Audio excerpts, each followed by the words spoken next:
Astăzi s-a născut acel care vina ți-a iertat și-a murit pe lemnul crucii pentru a mergea pe păcat. Astăzi s-a născut acel care vina ți-a iertat și-a murit pe lemnul crucii pentru a mergea pe păcat. Astăzi s-a născut Mesia, care a murit în locul tău.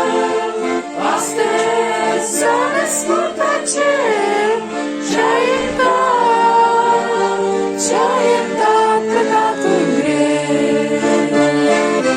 Vreme suflet bucurii, mântuire în dar avem, prin acel ce se naște din orașul Betleem. Avem în suflet bucurii, mântuire în dar avem, prin acel ce se naște din orașul Betleem.